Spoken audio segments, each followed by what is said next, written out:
Here we are, the last week of our study on the armor of God, week 9, and we're going to take a look at understanding the nature of spiritual warfare and why we should be serious about it.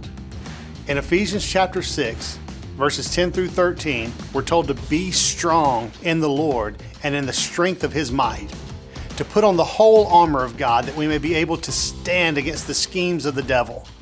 For we do not wrestle against flesh and blood, but against the rulers, against the authorities, against the cosmic powers over this present darkness, against the spiritual forces of evil in the heavenly places. Therefore, we are to take up the whole armor of God that we may be able to withstand in the evil day, and having done all, to stand firm. On July 16, 2009, a young man named Zach Sunderland stepped foot onto the shores of Marina del Rey and completed a 13-month journey around the world. At the completion of his trip, Zach became the youngest person in the world to circumnavigate the globe. He was by himself in a boat. When we read headlines like this, we sit back in amazement and wonder if we would have had the courage and ability to complete such a feat. This accomplishment, though, began long before Zach set sail.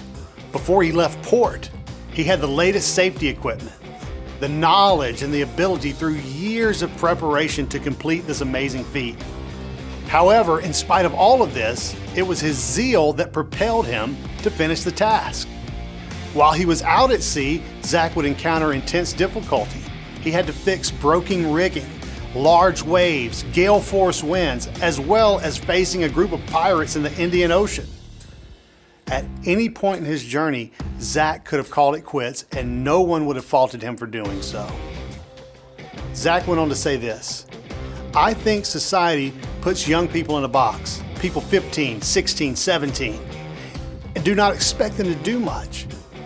They expect them to go to high school and play football and stuff like that. This just shows they can do a lot more with some strong ambition and desire." In other words, it was zeal that carried Zach through to the end.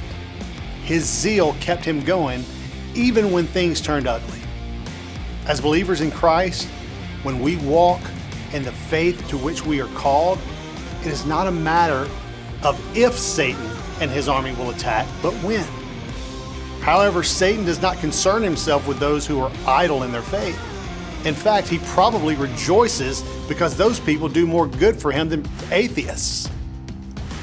When looking at your life, is it lived in such a way as to show that you know the severity of the warfare that's raging around you? Do you live in your faith with such a zeal as to fight the war well?